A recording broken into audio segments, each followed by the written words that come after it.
This episode of the SlooPcast is brought to you by the Mad Canadian Barbecue Company. The Mad Canadian Barbecue Company is an Ohio-based company where they say their barbecue or their seasoning will take your barbecue from good to great. Mad Canadian Barbecue Company is the official barbecue company of the Cary Blue Devils. Their food truck is serving the northwestern corners of Ohio, Cary and the areas around it, stretching for miles and miles. Visiting breweries and doing all of the great things. Stuart, you got me during an ad read. Congratulations. So you can find where the Mad Canadians food truck will be next by going to his social pages, whether it be on Facebook or Instagram or Twitter. Make sure to check out all of the Mad Canadian social pages so you can find out where he is headed to next. The Mad Canadian Barbecue Company, the official barbecue company of the Cary Blue Devils. This episode of SlooPicks is also brought to you by the Iron Bean Coffee Company. The Iron Bean Coffee Company is a veteran-owned, small-batch, hand-roasted micro coffee company. All of your orders are roasted fresh to order. They aren't sitting around on a shelf. They aren't sitting around in a truck or in a warehouse for weeks or months on end. You're getting the freshest possible roast you can possibly get, and you're also getting beans made with integrity as they are fair trade certified and USDA organic. It's a veteran-owned company. It's an organic company. It's a fair trade company. It's an Ohio company. What else could you possibly want? Maybe you want the coffee to taste good. Well, I'll make you some recommendations in the second half or the second ad read. So stay tuned for that. And, or if you don't want to wait for me and you just want to check it out for yourself, you can just go to ironbeancoffee.com. That's Iron Bean Coffee, America's local coffee roaster.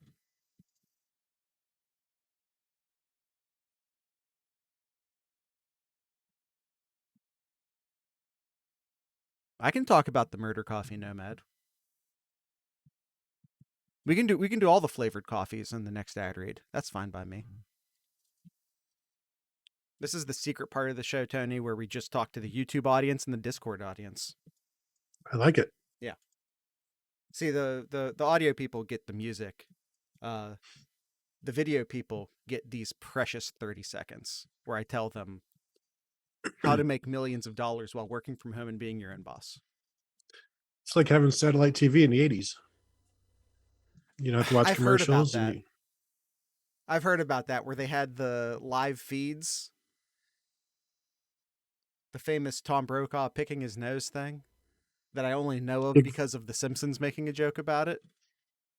Dick Vitale calling Lawrence Funderburk MF and punk or something of that effect when he threw down Damon Bailey on a play back in the day. Good times.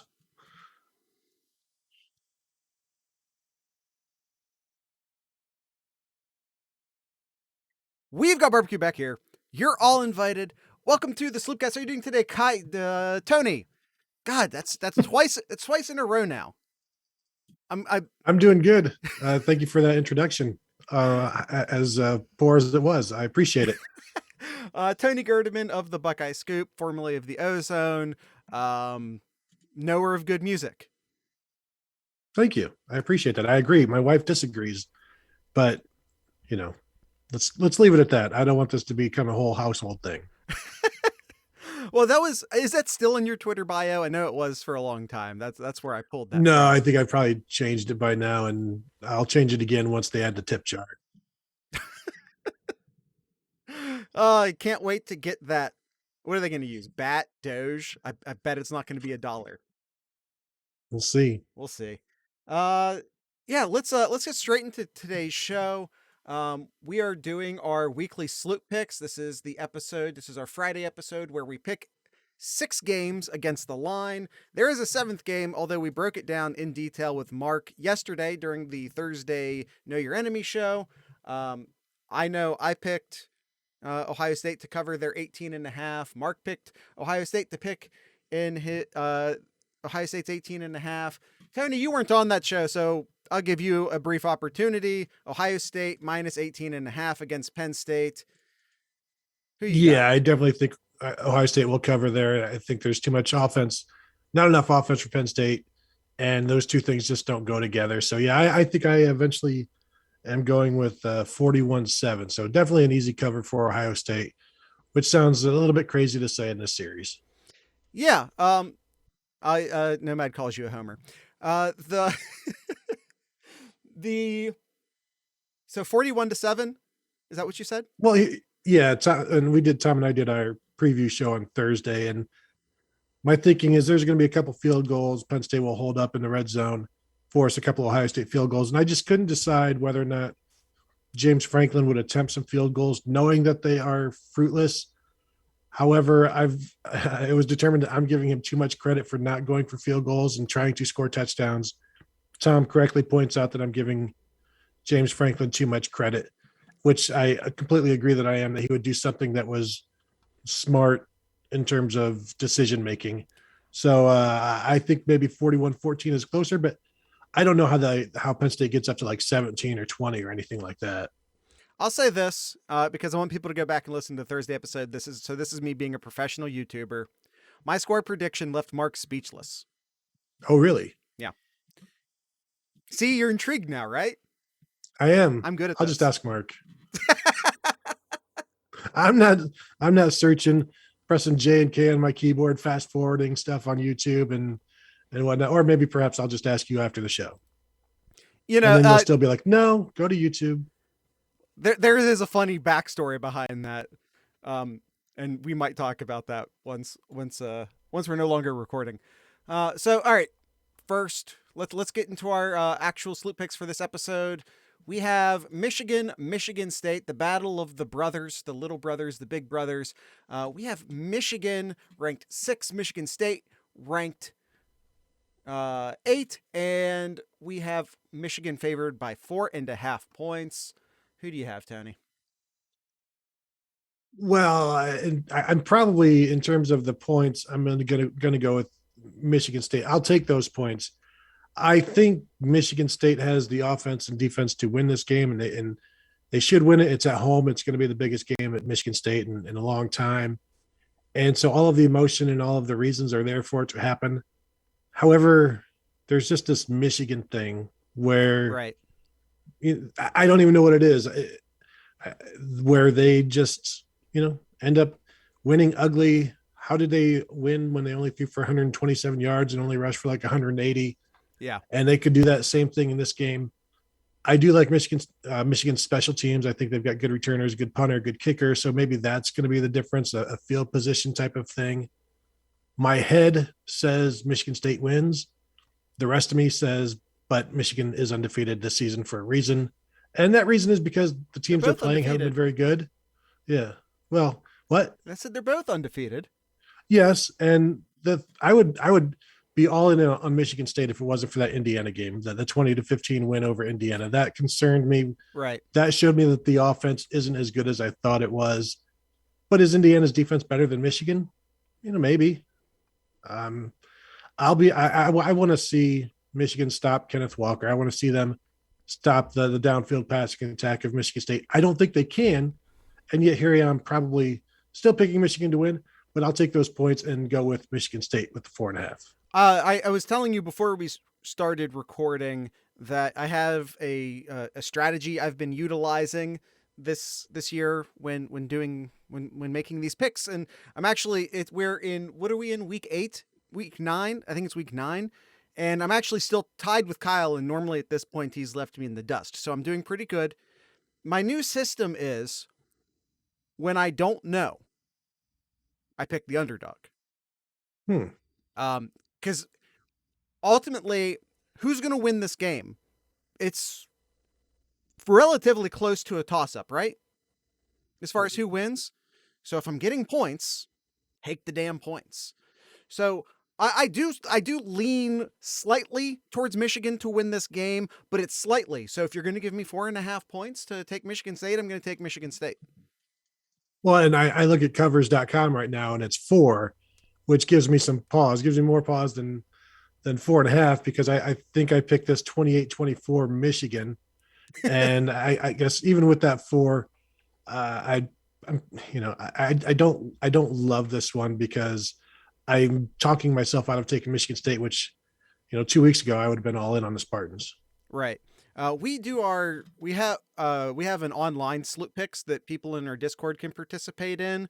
Therefore, so it's like an online poll. We do it through CBS. Not it's not. They were the least bad of a big batch of bad that you get for free. So that's not an advertisement by any means because it's not great, but it's the best one I could find for free. Mhm. If you're looking for an endorsement, um, and here comes everyone saying I poll not pool. I'm from Ohio and I don't do vowels. Poll, those are the same thing to me. Um, so our numbers get locked in at like in Monday. So when if the numbers move during the course of the week, we don't get it. So you will sometimes see a discrepancy. Sometimes people will be like, "What do you mean you picked this at that point? It's at this now," and I'm like, "Yeah, well, CBS locks it in on Monday. Get over it." Hey, I mean, when you lock in your bet, it's not like the thing changes from there. It's that's locked in. It is interesting to me that 59% of the money is on Michigan State, according to covers.com. So another something there to think about. The old Scott Van Pelt of always go against the crowd. Especially these two crowds. Yeah. Um. All right. Let's jump to the next one. We both pick Michigan State to cover, although we think Michigan will win. To summarize, next game: Texas versus Baylor. Uh, Battle of the Big 12. Weird recurring theme that we're seeing this week as we have Texas as only a 2.5 point dog, despite having two less wins, uh, despite not being ranked and playing. Like we have some curious, I'll say curious. If the polls and records are to be believed, we have some curious rankings or some curious lines here. But bottom line is we have Texas versus Baylor. This is being played at noon on ABC. Texas is dogged by 2.5, which means Baylor's favored by 2.5. Tony, who do you have? I never like to get involved with Texas football. you know, I never know what it's going to be. They have the potential to always do something good, and quite often do something bad. I think they're like a conflicted superhero who I don't know, maybe like Punisher, where they know they could be doing A good, but chaotic they're neutral, often if you will. yeah they do exactly. They need to do more for stop doing so much for evil and start doing something for good. And Sark has he certainly doesn't have Texas back yet. I'm not a big fan of what Baylor has been able to do. But you beat BYU by 2 touchdowns. You beat West Virginia by 25. That's not nothing. And so I think Texas is probably setting up to lose by more than 3. I'm going to take Baylor. I'm going to lay the points and know that I don't, just betting on Texas to me is like betting on any ACC game. It's like, why are Oh you doing God. this? Or any Pac-12 game, like you should know better.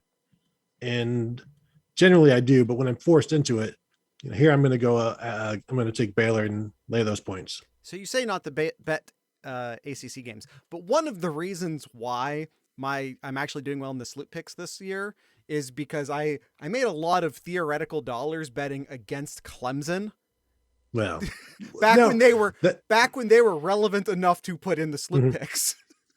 yes, no, that is correct. Betting against Clemson and their offense and the unders and all of that stuff, completely, yeah, that is very acceptable.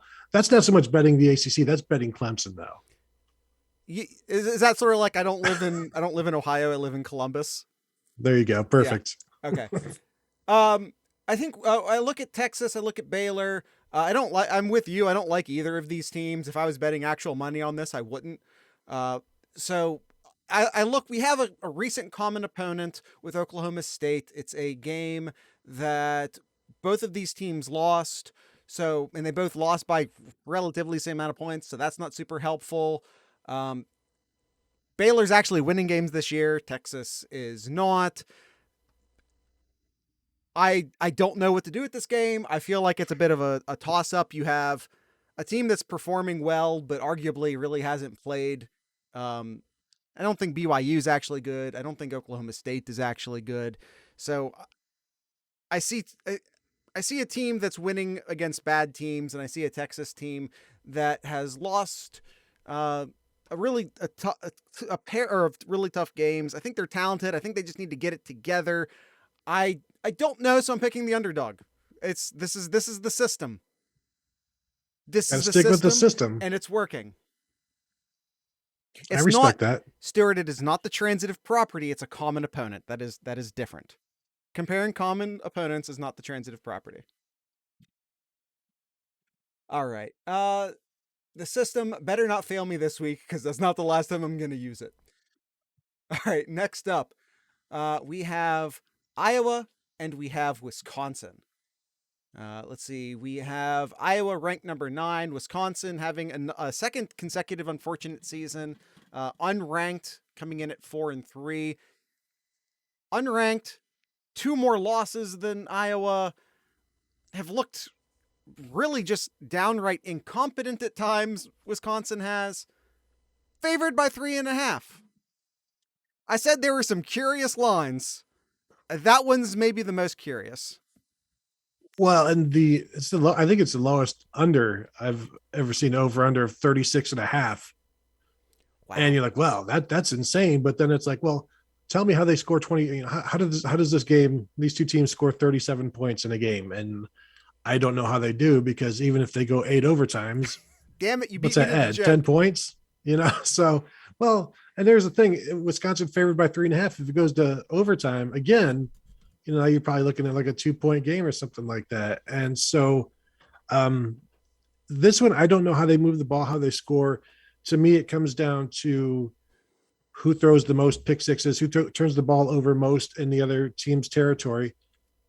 And if you're asking me to pick quarterbacks, I'm going to pick Spencer Petras over Graham Mertz, but I might pick Wisconsin's defense over Iowa's defense. And so there's just a lot of, it's just it's basically a rock fight, just smashing rocks and seeing what happens and get some shards in your eye. And it's like, well, that's what you get when you're watching this game. You're going to get shards in the eye.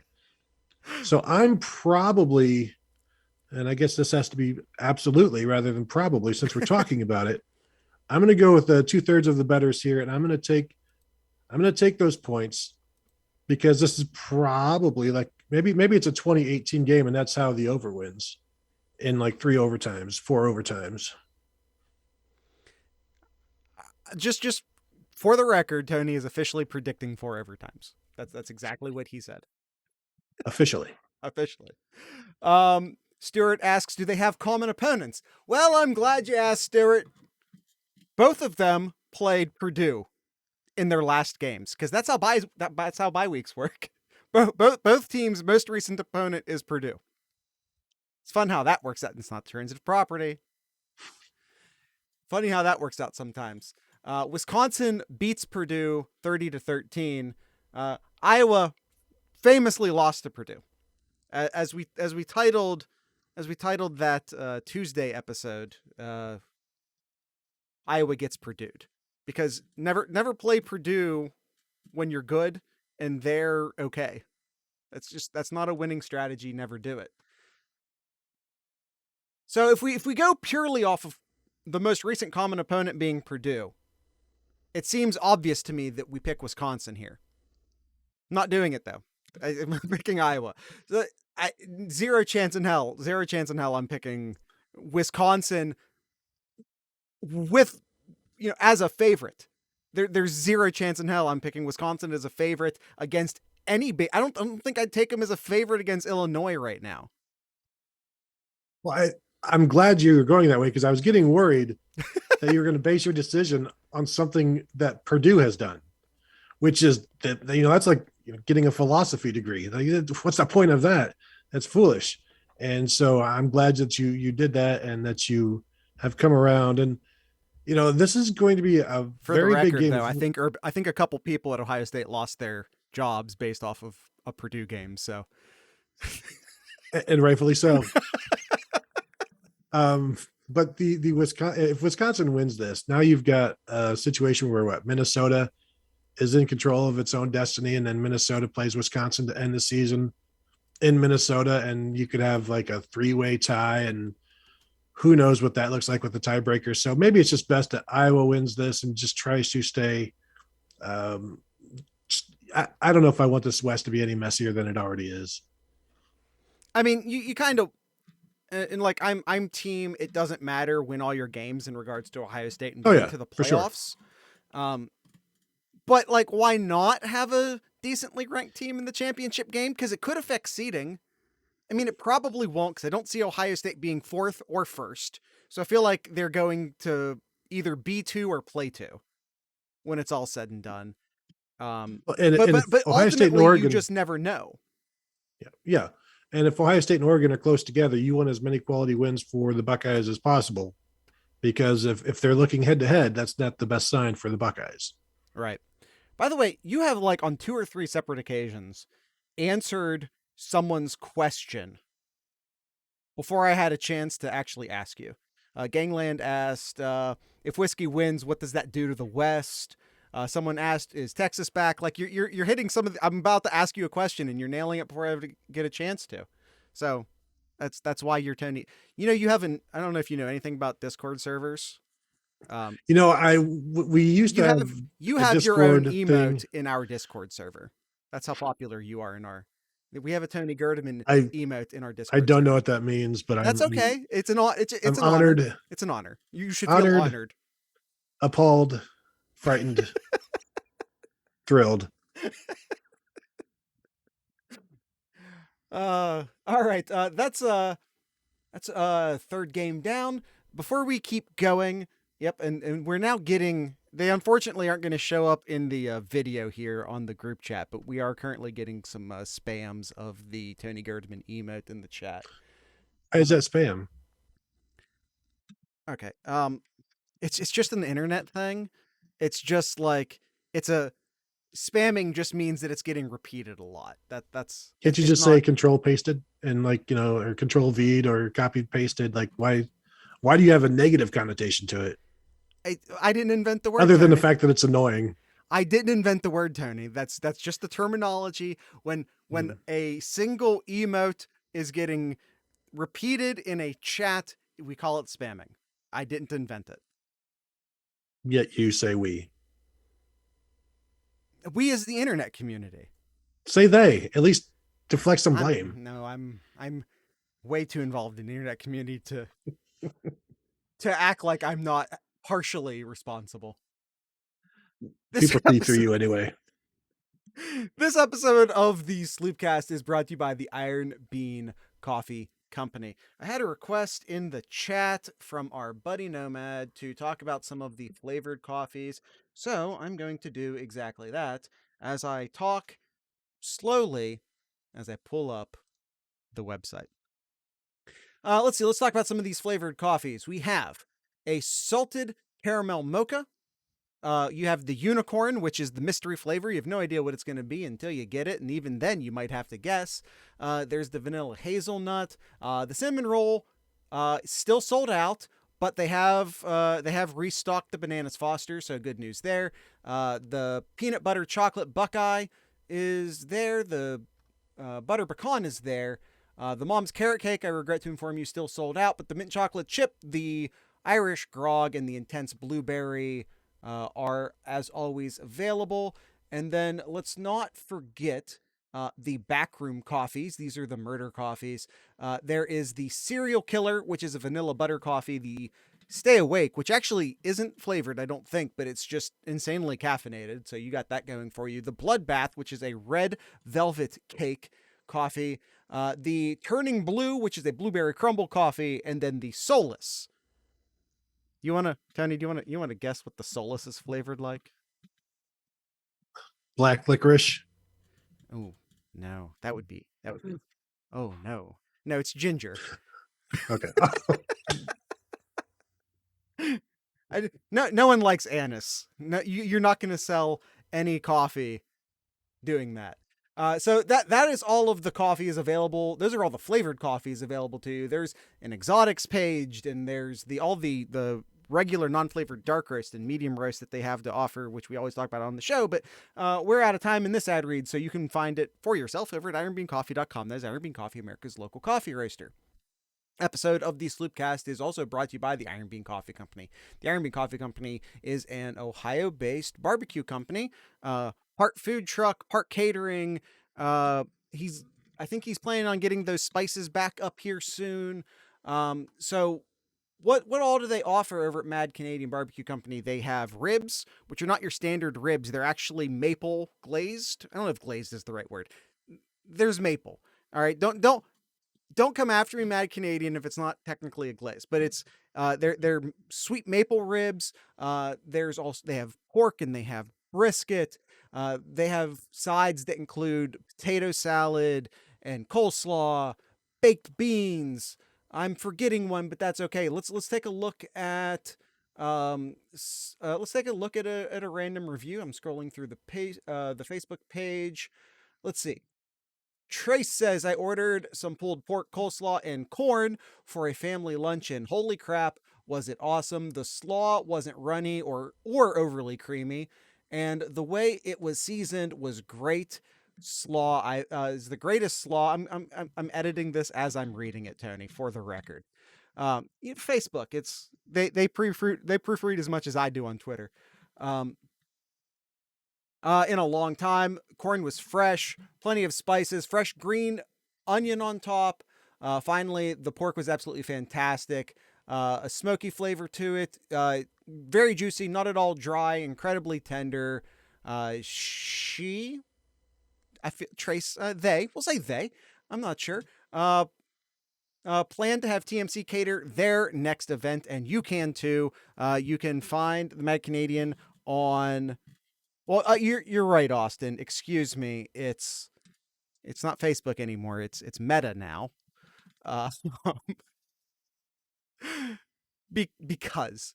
But you can reach out to the Mad Canadian on Facebook, on Instagram, on Twitter to find out where he will be next, and if you could maybe have him cater your own event. So once again, find the Mad Canadian on your social page of choice, and make sure to tell him the Sloopcast sent you. Mad Canadian Barbecue Company, the official barbecue company of the Cary Blue Devils. Meta. Facebook is called Meta now, Tony. This is the news of the day.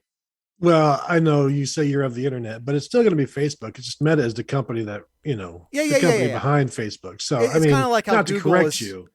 You're not correcting me. Google is like owned by Alphabet, right?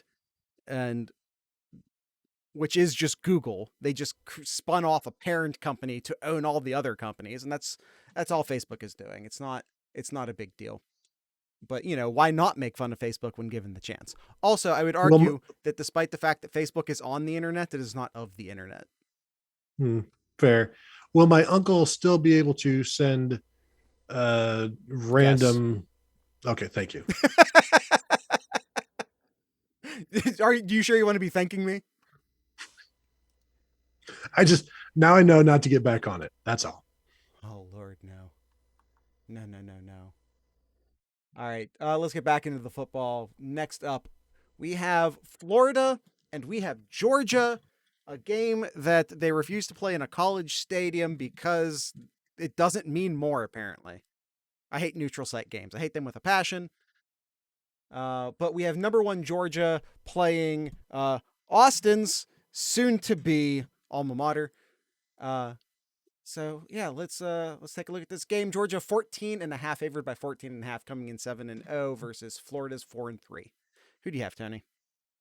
Well, I agree. I hate neutral site games. I don't like the one-offs. I didn't like Ohio State, TCU. I hate what Alabama does. Play the games on campus. Stop giving money to suits. Let the people enjoy a campus environment and have the suits get their money that way from the crazy prices on tickets. This one is kind of a strength versus strength. You got Florida, the number 4 rushing offense in the nation. I think Georgia's the number 2 rush defense in the nation. So can Florida get some big plays like they did against Alabama? they're going to have to, but Georgia doesn't give up any big plays. I think they've given up 6 plays of 30 yards or more all season and only 2 of 40 yards, nothing further than that. So Florida's going to have to hit some big plays in the passing game, I think. And they throw more interceptions than Graham Mertz at 7 hours into a wedding reception. Like, I hammered Graham Mertz, doesn't throw as many interceptions as the Florida Gators. And there's only one team in the nation that's thrown more interceptions. So it can be Emory Jones, it can be Anthony Richardson out there. And either one of them is good to throw 2 or 3 interceptions in the game. But can one of those guys, the whole lightning in a bottle thing, I still feel like this is going to be Georgia by 17 or something. I don't know how Florida scores, but maybe this is where we find more out about Georgia, their offense, their defense, and maybe they get exposed a little bit. But I'm not going to expect Florida to do anything like that, especially if Dan Mullen's looking at Penn State. Who knows? Who's to say? Maybe we'll see. But I'm going to go Georgia. You're saying a distracted coach could potentially I'm be good saying for I a heard couple Dan Mullen points talking about against the Illinois. line? Yeah, Dan Mullen was saying he's just focused on Illinois, so we'll see. All right, so I have Buckeye Esquire in the chat, and I have Austin in the chat. One's a Georgia grad, and the other one is a soon-to-be Florida grad. I think I'm going to let them fight to the death, and then I'll pick that team. Hey, guys, could you, in like 30 seconds? No, okay. Florida, I think, has, if you wanted to put like an upset on this, like what 1 out of 10, what type of upset are we looking for this game? Like 1 out of 10, is it 0 or 1, I guess, completely impossible, or 10 straight up watch? No, I think maybe 2.5 out of 10. I think there's a possibility. I think it can happen. I don't expect it to happen, but I mean, I didn't expect Kansas to take Oklahoma to the brink, and everything this season has been pretty much not what we expected. And so there's no reason this can't it just has to be perfect execution on Florida's part, no turnovers, hit some big plays, complete some passes that they haven't really been completing that well, and then have Florida or Georgia maybe turn the ball over a little bit and have their offense stifled. And again, I think field position helps in this one as well. Yeah, this is an SEC game that I think is going to look and feel a lot like a Big Ten game. The Buckeye Escar wants me to point out that it was only his law school alma mater. That's he wanted me to point it out. We have a guest picker for the show, by the way. He did get our picks in a little bit late, so I forgot to put them in the show notes because he got them to me a little late. But ultimately, it's still my fault. So, Buckeye Zach, he has Baylor in the first game. I scratched my head wondering where Baylor came from, while I nod towards Texas, knowing they will never be back. This will be a classic Big 12 shootout, or either team could wake up and run away with it. Then he takes Baylor. In the Wisconsin game, he says, 3 weeks ago, we were all wondering if Iowa, with that defense, could be one of the ones to challenge the Buckeyes. Then Purdue came to play, and Wisconsin says nope to Purdue. So wins for everyone. I got Iowa in a classic, ugly, beat-em-up game. And for the Florida game, he says, could Florida test Georgia like Bama did? Maybe if they had any offense, give me Georgia's defense and their running game, and we'll call it a game. So, got caught up on that. Was the Iowa-Wisconsin classics in quotations, or is that? No, but nope classic. Was. Okay. Which, grammatically, and Wisconsin says nope to Purdue. It did make good grammatic sense for it to be there. Grammatical sense? God, that's not a sentence you want to mess up. Irony. All right, so that's it for Georgia, Florida. Next up, we have Ole Miss and we have Auburn. We have Ole Miss coming into this game ranked 10. Auburn somehow ranked 18th. Not sure how that's legally allowed. Um,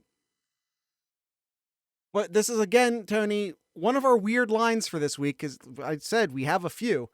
Uh, Despite being 10 spots behind them and with an extra loss in their pocket, we have Auburn -2.5. I like Ole Miss's quarterback better. I like their offense as a whole better. And I'm just not a fan of Auburn. It seems wild that we can get Ole Miss and the points. Do you agree? That's a good point because I also like Ole Miss. I am a fan of just watching them. I'm a fan of what they do on offense, and obviously everybody's a fan of Lane Kiffin. And I'm not a fan of any of that stuff for Auburn. And it can be a chore to watch them. And I haven't really watched them much this year, other than to see people complaining about them on Twitter. I did watch, I think probably watched some of that Penn State game. And really, Auburn hasn't done, like, they haven't done anything special other than be in the SEC West. Exactly. And maybe Ole Miss is in that same boat, but at least they're fun to watch, So, but then even, you know, Ole Miss has had some issues of late. Yeah, they've won their last three, but it's Arkansas, it's Tennessee, it's LSU, and they've got two ranked opponents left. So now is the time to sort of let people know that we are a New Year's Six bowl team or something like that. Or if Alabama loses again, maybe they can sneak in there and into the SEC championship game. I mean, they're still alive for the playoffs, and they would be a fun opponent for somebody. But yeah, I don't like siding with Auburn when you never know. Like, the offense it's a begrudging offense. It's like, fine, Bo Nix will take care of it. Don't worry, somehow. And it's like, I Unless don't he know that he doesn't. will. And yeah, exactly. So it's like when parents assume the kids are going to clean up, as they go out for dinner or whatever, and they come back and nothing has been cleaned up. It's like, well, what'd you expect? Right. So yeah, I'll take those points and I'll watch Ole Miss win outright. Yeah, I agree. Ole Miss for the win and the upset, I guess. Austin making some good points over here in the chat. He wants me to point out that Auburn lost to Georgia Southern, um, and that Bo Nix is bad. And then, because Austin's been listening to us for so long, he says he basically telegraphed what I was going to say to wrap this up. He says, when in doubt, pick the quarterback, especially when you can also get the 2 points. Jared's 2 rules collide. Yeah, Austin, do you want the chair? Just gonna have Austin fill in for me next time I have to miss an episode. All right, yeah. So we both pick Ole Miss to win and cover. Next up, we have Kentucky and we have Mississippi State. I have two schools for Mississippi in the SlooPicks. What the hell is going on? What the hell is wrong with me? And even worse than that, I'm gonna pick both of them. Mississippi State is favored by half of a point, so we're basically just doing a pick 'em here. Again, another curious line. Mississippi State favored by half of a point, despite being 4-3 and unranked, versus Kentucky at 6-1 and ranked 12. It feels like anytime you start to believe in Mississippi State, they just let you down. Like, can they stay with it? Can they stay with Alabama? No, it's 49-9. And there's whenever Mike Leach is kind of like Ricky Bobby's dad. When things are going too well, he has to ruin it. Or like when you put too much faith in him, he has to let you down and cause a scene at Applebee's. And I guarantee you, Mike Leach has caused some scenes at Applebee's as I think about it 100%. now. So yeah, this one is curious to me as well. Mississippi State has lost to Memphis. They've lost to LSU. Who have they beaten? I mean, I guess North Carolina State is a good win. Obviously, at Texas A&M kind of caught everybody by surprise. I think Texas A&M was maybe, not with it at that point. Kentucky, though, like, do you really want to put too much stock in them? And they're an SEC East team, so probably not. But I'm also not. I'm not of the Mississippi State. I'm an Ole Miss person. So as I talk around it, I'm going to take Kentucky because they've just shown me more. Not that they've shown me a lot, but they haven't been as disappointing at times as Mississippi State. And I understand it's tough to play in Starkville, but it's not that tough. Yeah, is it? The cowbells are annoying. But Austin wants me to point out that he believes that he's more of a Chili's guy. Personally, I think it's Denny's. I think you're both giving him too much credit. I think it caps out at about Denny's, or maybe now that he's in the South, Waffle House. Well, I think it depends. Denny's is like an after game, as you're saying now. Waffle House is after game. Applebee's, Chili's, that's before the game. That's a Sunday dinner. You get dressed up. Maybe you have a Yeah. collared shirt. You may or may not invite the wife. I don't know. Just depends on, did you lose the game before? Did you win it? And maybe that lets you know who all comes with you. But Chili's, Applebee's, you know, We now have a Perkins suggestion in though you might be right. Iron Skillet, something like that. Yeah. Cracker Barrel. Oh, now we're talking breakfast, though. Yeah. Well, that's also like suit and tie at that point. Yes, if you can get a seat. Of course. No. I don't think they have Bob Evans either in Washington or Mississippi. I don't know if they stretch that far. I'll tell you what, though, we were in Bloomington last week, and we had a Texas Roadhouse across from the hotel. The line to that Texas Roadhouse, like these service roads and all of these industrial parks where, that are, you got hotels, you got a restaurant here. There are cars parked on the street for this Texas Roadhouse. And was it good? Of course it was. We went and we sat at the bar, watched a little bit of the Illinois Penn State game, the Kansas Oklahoma game. I don't know if it was 45-minute wait good for everybody else, but I guess there's not a lot of options there in Bloomington. There was that, and there was a Cheddar's down the street, and the Cheddar's was also packed. Yeah, if you stop near the Cabela's, like I recommended you could possibly do on your way through what I call the Ohio Valley, on your way to New Jersey, there was also a Cheddar's there. So if anyone has a Cheddar's, just go to there's a Cabela's east of Wheeling, and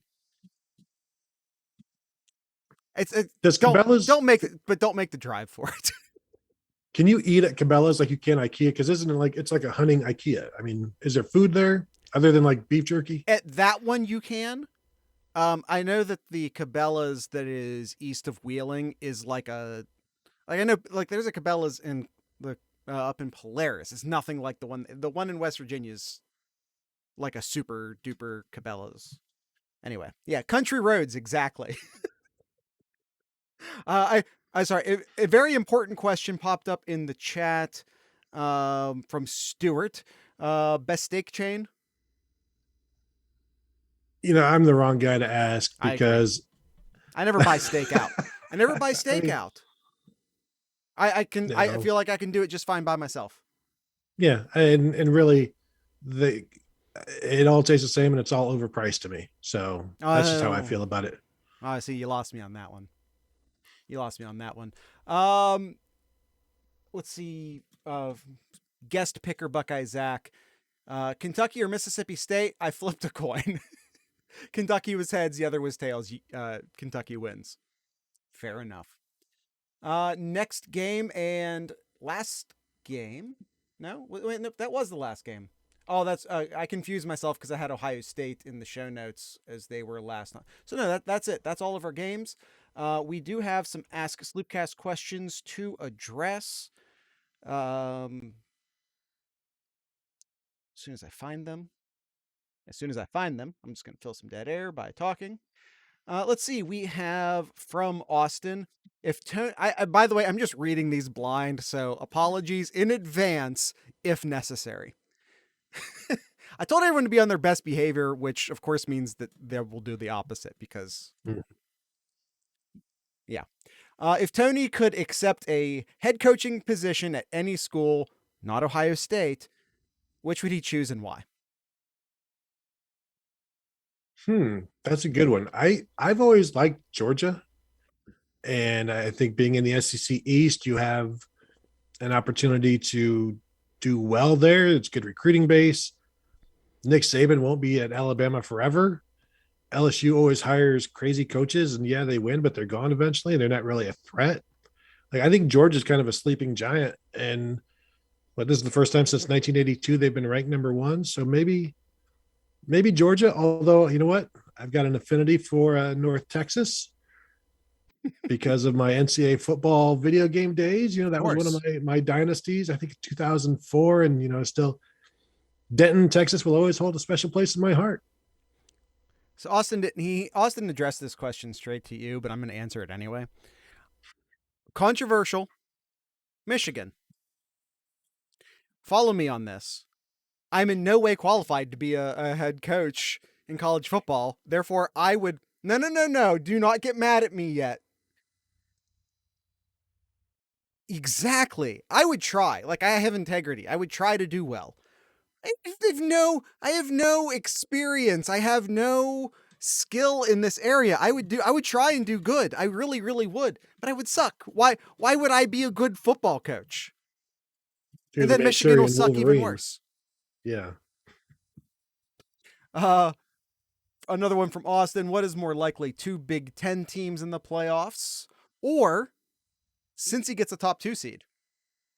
He threw a dodgeball, a curveball on that one. I was expecting the 2 Big Ten or 2 SEC question. He curved it. So how does the Big Ten get 2 in? Is it 2 from the East, I guess, or does Iowa win out and beat Ohio State? Presumably, the most likely, at least based off of records, would be Ohio State and Michigan, or Michigan State for that matter, depending upon who wins this game. So you have a 1-loss Michigan loses a close game against Ohio State. Ohio State goes on, wins the Big Ten championship, and you have Michigan sitting there with a relatively good loss because, we get to play by SEC rules now, right? They have a really good loss and maybe sneak their way into the playoffs. And Georgia's number 1. Cincinnati, by being undefeated, would be higher than Ohio State or Michigan. So aren't they? Maybe they're all the same likeliness because it would take everything to happen for Cincinnati to be that number 2. So no, because if Ohio State wins out, beats Michigan, wins the Big Ten, in a scenario in which it's either them or Cincinnati that gets the number 2, it would be Ohio State. But since it's 2 and 3 playing each other, is this an opportunity for the committee to, here you go, Cincinnati, you are our number 2 team. Here's your, here's your trophy. Here's your prize. We respect you. Right. And it would be no different than 3 or 2 or whatever. So maybe they would just do that as a nod and a wink because they would never do it in reality. Exactly. Gangland, I'm not going to read that one. Or excuse me, that was Austin that said that. The thing shifted on me. Next question, last one. Well, maybe not the last one, but another one from Austin. If Georgia wins out but loses in the SEC title game to Bama, do they both get in over an undefeated Oklahoma, undefeated Cincy, a 1-loss Oregon, and a 1-loss OSU? Yeah, I think they're both in over.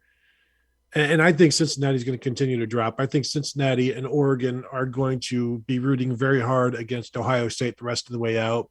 And Oregon. Oh, yeah, and Ohio State and Cincinnati will have 2 common opponents. Right now, it already does not look good for Cincinnati, so they're going to have to do something to Tulsa, and they're not going to have the schedule that Ohio State has. So I expect Cincinnati to continue to drop, and really, there's not much they can do. They'll have to beat Tulsa or SMU twice, and that will knock SMU out of the ranking. So it's not like they'll have any ranked wins other than Notre Dame, and so they're at a disadvantage for sure. And I think if Alabama beats Georgia, those 2 are in. Like they might be 1-2 regardless of what anybody else does, other than Oklahoma. And so what? Like Georgia, Bama, Georgia, Ohio State, Oklahoma being the 3 if they go undefeated, and Oregon. I've said it since the time they lost. The committee is never beholden to head-to-heads. And if Ohio State continues to play like they are and Oregon continues to play like they are, the committee is going to do what they want. And I think they'd rather have Ohio State in there than Oregon. Yeah, and right or wrong, I think they look at recruiting classes. I think they know where the talent is. Mm-hmm. And I think that that plays a bigger role in any of this than I think anyone wants to acknowledge. From Matthew OSU, when will Tony and Tom resort to physical violence on the Bold Prediction Show?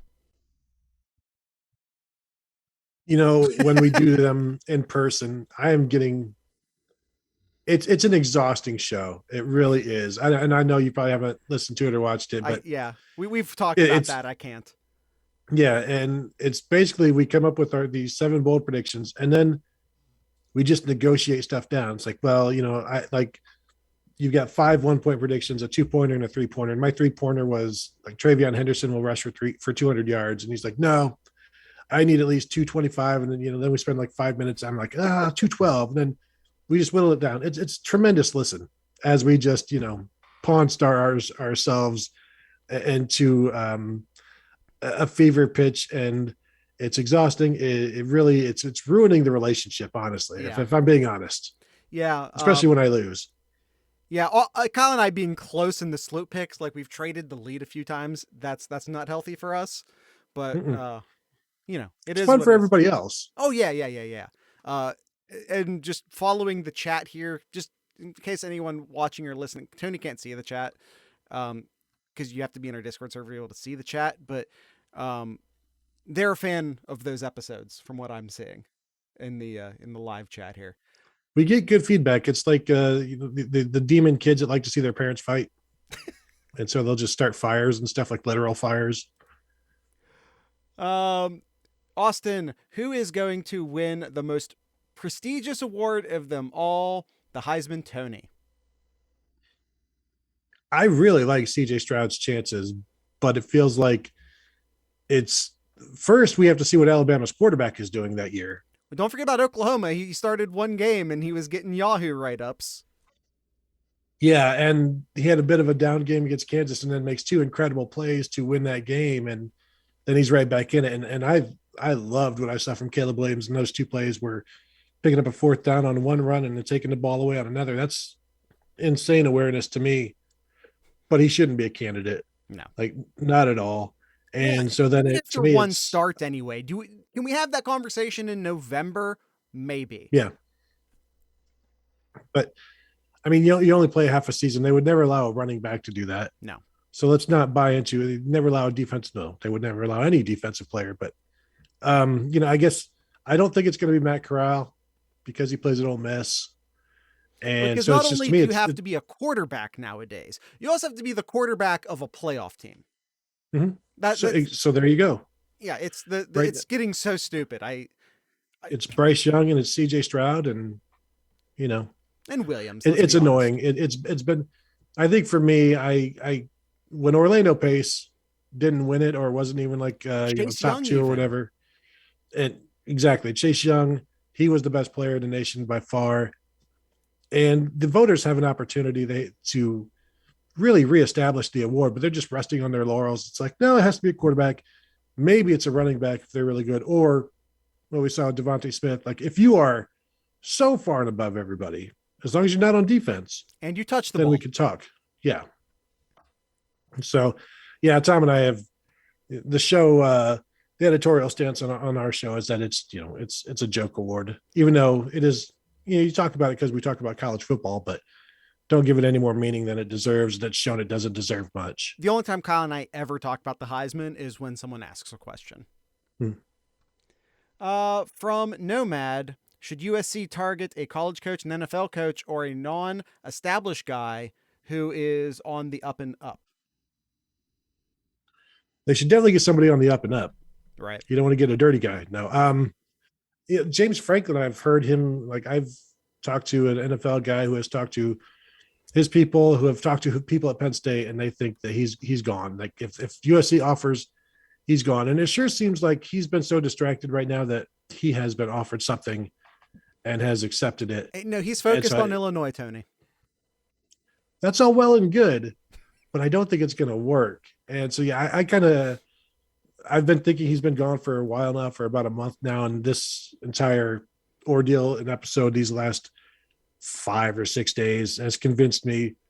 Now, would LSU suit him better? I don't know. I think the biggest question then comes, who does Penn State go to? Is it Luke Fickell, Jeff Hafley, Matt Rule, Yeah. Matt Campbell? I think they're going to get somebody who can do what James Franklin did and maybe do it better, because Franklin can recruit, but he just game management is Terrible such an game issue manager. for him. Yeah. He's a terrible game manager. I think he was the right guy to get Penn State from where they were to where they are now, but now they need someone else to take them from where they are now to where they want to be. Yep. If He's that not makes elite. sense. No, he's very good, but he's not elite. That was a good post game rant. Let's see. Next question. Who is the most overrated current top 15 team? I don't have the poll up either. Yeah, give us a second to bring that up. I don't want to say Iowa, but Kentucky, I think, is a good candidate for that. Who are you taking against Kentucky and Iowa, or who would you take? Because I think I would even take Wake Forest against those teams because of their offense. Oklahoma State,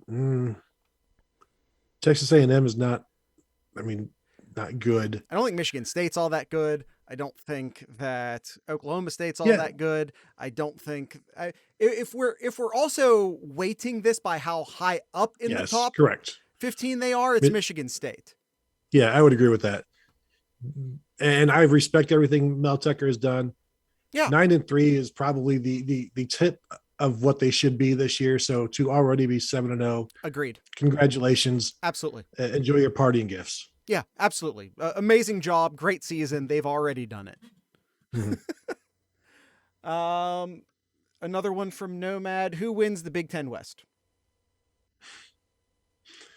I was talking with Tom about that. We recorded a morning scoop, and he asked me that same thing. And I said, please don't ask me that, because it's like Minnesota right now it could be leading by the end of the weekend. I picked Iowa to start the season, so I'm going to stay there. But if Wisconsin wins this, I don't see Minnesota staying at one loss. Minnesota, Wisconsin, Iowa could all finish with 2 losses. I don't know what the tiebreaker is in there because the round robin, they've beaten each other. But I will still say Iowa somehow, because, do you think Wisconsin and Minnesota stay at 2 losses? No, I don't. I think and I don't know anybody does, but it's going to turn into a big mess over there. And I think Iowa's the only team I think really has the potential to not turn into, But by the way, Nomad wants me to point out, or he at least sarcastically says, it's like I listened to the scoop or something. So I think he heard you. Yeah, that was a coordinated attack. If Brian Kelly goes to USC, is Fickell an autofill at Notre Dame? I think you already alluded that was a possibility. If Franklin goes to USC, I have been told, and I'll let you tell me if you have heard the same thing, Fickell has a list of 3 schools that he would realistically want to leave Cincinnati for, which is Ohio State, Notre Dame, and Penn State. Is that accurate based off of what you know? Not based. I've heard similar things, and do I know that? No, but I have heard that, and so I think you leave Cincinnati for any of those jobs. They're Midwestern enough, local enough, similar towns, similar places, and we know that he loves Ohio, and he is comfortable doing what he's doing. I don't see him as a Los Angeles guy at all. I think he would be miserable there, and this is a guy that can be miserable where he is now. It's like the first year is very tough, and you're rebuilding everything, and it sucks, and you don't see your family. But then eventually you get stuff established, and any of those 3 jobs are kind of, they're ready-made, they're built, and you could step in, and the kids are getting older, and I think any of those 3. And then the question is, does Notre Dame want Luke Fickell? Do they want Matt Campbell? Would Matt Campbell go? Is he waiting? I've heard he would never take the Michigan job. I've heard he would. I've heard he's, would have obviously taken the Ohio State job, but. Are you talking about Campbell or Fickell? Matt Campbell. Oh, okay. I just sort of floated that question out there once. Would Fickle actually take the Michigan or Michigan State job? And I've been friendly with a couple Buckeye parents on Twitter, and I got multiple DMs saying Fickle would never, ever coach for either of those schools. Yeah. Yeah. I agree. And my question is, would Campbell? And Campbell's an Ohio guy as well, and Mount Union and Toledo and all of that. And I've heard he would not take the Michigan job. I don't know if that's just because who really wants to be in the same division with Ohio State at this point.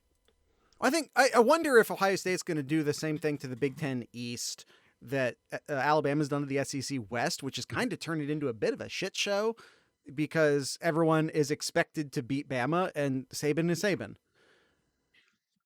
I do think ever since Urban Meyer arrived, the talent of the coaching has risen in the Big Ten. He brought the Big Ten up. Yeah, absolutely. And 100%. And if you don't keep up, like Ryan Day has continued to do his thing.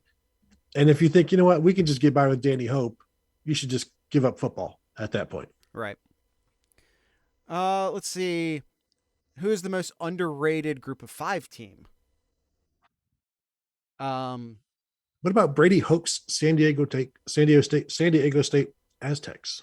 Undefeated. Okay, so hey, that's good enough to get you into the top 10 in a certain someone's top 25. You got all these Texas schools, Texas San Antonio. The Roadrunners. I'll go with the Roadrunners. I've not seen one snap. No. Matthew OSU.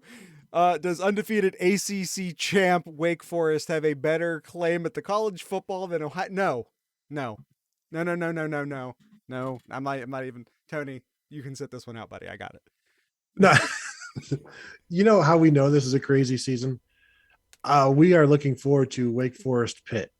Like if they're in the ACC championship game, like that's an important game. If Pitt has one loss and Wake Forest is undefeated and a couple of other things happen, I think if Wake Forest runs the table, if any Power 5 team runs the table, they're in. Right? I mean, I'll sit it out, but I mean, Wake Forest in the playoff. It doesn't sound. Oh, honestly, will they knock Alabama out or Georgia out? Whichever team doesn't win the SEC. Is there any way the committee sides with Wake Forest over them?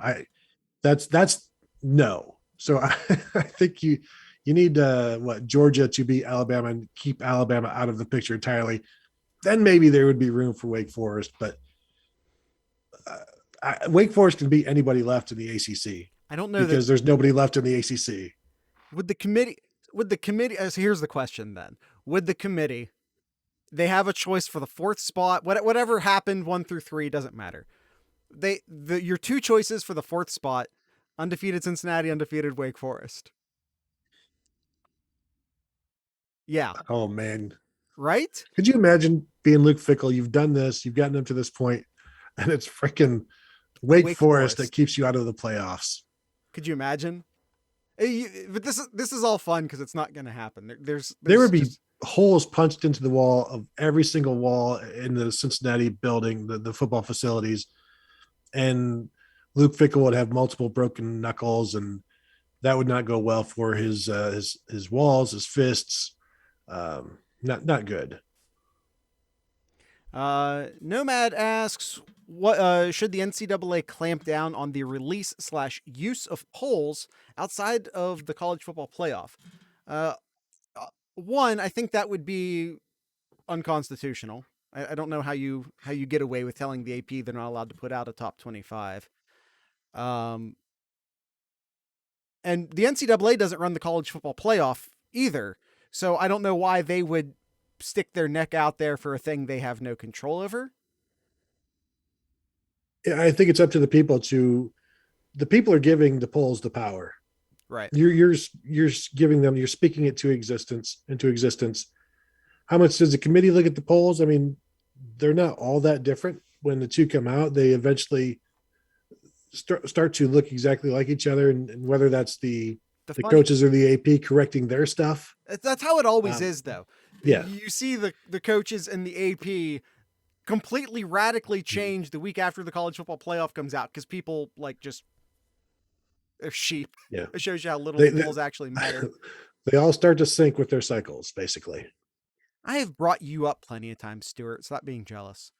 The they asked the good question. They asked all the questions. Um, I know they put Arkansas at 7, but that's their constitutional right to put Arkansas at 7. You don't have to pass an IQ test to get a ballot. Uh, another one from one last question from Nomad. When is the next major shakeup in college football? That's the question. Feel free to interpret that however you wish.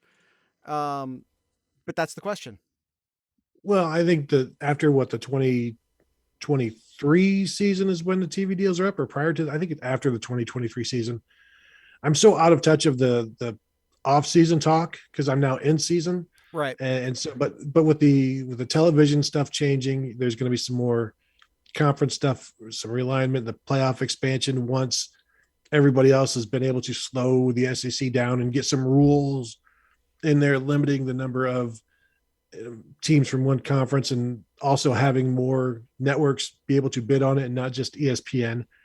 I did see this thing today where the committee is talking, or whatever, organization group or whatever, is saying they'd rather have games off campus than on campus for playoffs. And it's like, of course you would. Right. Because you're all just fattening each other's wallets, patting each other's backs, and keeping those palms greased. And it's really pretty pitiful. There's no reason not to have on-campus playoff games for at least the first round of a 12-team playoff. Yeah. Blanking Dan Wetzel's death to the BCS, despite the fact that the BCS is dead, or at least rebranded, still feels insanely relevant at times. How do you feel about what's the Big Ten's next move? Is it West? Is it East? Is USC Oregon stuff carry any real weight to you? North Carolina rumor. Sometimes you hear people say North Carolina and Virginia. Sometimes you have them raiding the Pac-12, going to Oregon, USC. Yeah. Oh yeah. Let's Stuart. Yeah, we're real concerned about that alliance. I think the alliance does give them. UNC is very relevant, especially considering the Big Ten cares a lot about academics, and they are huge into that and research and all of that, as is Virginia, as are two of the best public schools in the country. I think the problem with the ACC, though, is I think their grant of rights goes to 2035 or something like that. Yeah, and it's a huge. Yeah. So I think you hold fast at 14 teams. That alliance, I would like to see them go down to 8 conference games, play 2 teams from the alliance, play a Pac-12 team, play an ACC team. That gives you 10 Power 5 games. And then you still have, Texas and Alabama on all of these future schedules. So now you're looking at 11 Power 5 teams and a 12-game schedule. I think that's awesome. And I don't think you have to worry about, gosh, that's too many good teams. We could lose 2 games. You win your conference and you're in, so I think this will give us better, in theory, better regular season games, but it's up to those schools to actually schedule those games. And it's up to the SEC to do the same. And we've seen how they do that. And I'm not talking about Mercer, I'm talking about, Florida leaving the state for a non-conference game at least once, in a 4-decade span. Or when was the last time Bama played? They play very good teams, but they tend to do it either at home or at a neutral site. When was the last time Bama went out of conference to a legitimate opponent's actual stadium? Well, I think they did a Duke a few years back, perhaps a home and home. Tony. They did a home and home with Penn State. That was a while 2009, ago. 2010, when they knew what Penn State was by that time. And that was, Joe Paterno, second to last year, third to last year. And obviously things weren't going well. And Saban knew what he was doing. And now you're seeing Alabama schedule these home and homes, which tells you that Saban isn't going to be there much longer. Exactly. Yeah. we've had an ongoing argument. It really just between all of us and one person in particular in the Discord saying that there's zero chance in hell that Nick Saban is still with the team during that time frame. Zero chance. All right, Tony, that's the end of the episode. I've already kept you for way too long. I don't even think I'm going to do much in the way of like plugs and all that. Just like go to join the Discord server, join all of these hooligans down here, and that's it. Discord.thesloopcast.com. It's just a chat server. That's all it is. It's a chat server. It's fun. We hang out. Come hang out with us. Tony, as you are well aware, because we've been doing it since the beginning of the show, all the way back to the Ozone days and even pre-Ozone days for us. We end every episode with a band from the state of Ohio. Do you have a band? You're a knower of music. This is a thing. I know about you. We have talked music on more than one occasion. Do you have a band for us? How about going back to the 90s, which is about where music stopped for me, but not quite, let's go with Tim Easton, a Columbus local. Okay. And let's go with Just Like Home. All right. If I can't find this song, there'll be hell to pay. Tim Easton, you said Just Like Home? Yep. All right. I'll make sure to write that down so I don't have to actually listen to my own podcast later. And with all that being said, I'd like to encourage everyone to drink local beer, listen to local music, and of course, support your local podcasters. This is Tim Easton.